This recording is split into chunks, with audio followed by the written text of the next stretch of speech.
cuts to the chase and sets the sensors. I think you're ready, Buster. Before Buster is hoisted 35 feet. That looks kind of perfect.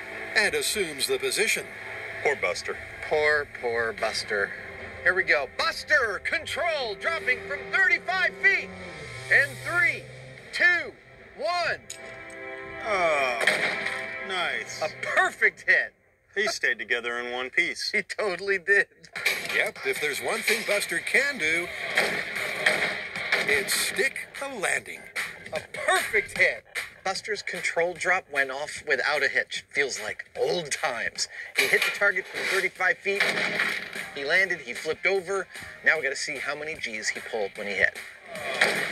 What did we get? Well, Buster falling flat onto the ground with no protection. The accelerometer says that he took 300 G's. Lethal. Absolutely lethal. Like 4 times your average severe car accident kind of lethal. Adam's not exaggerating.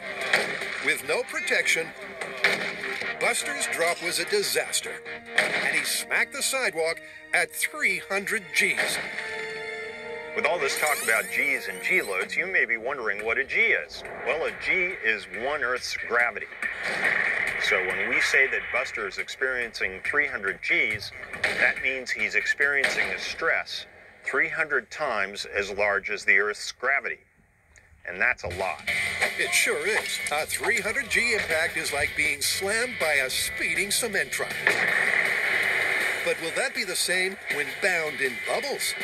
To match the viral video, Buster is carefully cocooned in bubble packs.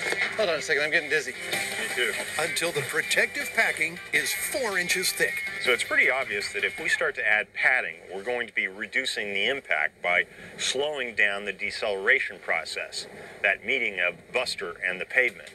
The question is 4 inches of padding enough to reduce that deceleration to where Buster would survive? I don't think so. With Buster easy prey buried up to his neck in bubbles, it's time for him to make his 35-foot leap of faith. Adam's not confident.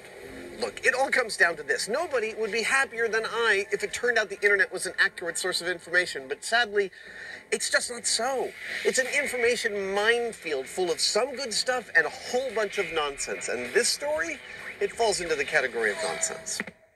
All right, Buster fallen from 35 feet in bubble packaging. 3, come on, Buster. 2, 1, go! That was a satisfying thud. I don't think it was a survivable thud, but it was satisfying. Buster bounced, but did he burst his own bubble? With all of this extra padding, we dropped Buster's maximum G load from 300 Gs to 260 Gs. He's still totally and utterly dead. Yeah, he's going to need a lot more padding than this to survive that fall. Indeed he is. While 4 inches of bubbles did reduce Buster's G-load, he's still 3.5 times over the lethal limit. So Buster's dead falling naked and dead falling wrapped in bubble pack. Where does that leave us? Well, I can't help but think that with enough of this stuff, sooner or later you'd be safe. I totally agree. Let's head back to the shop and see how much it would take for him to survive this fall. More bubble trouble. I like it.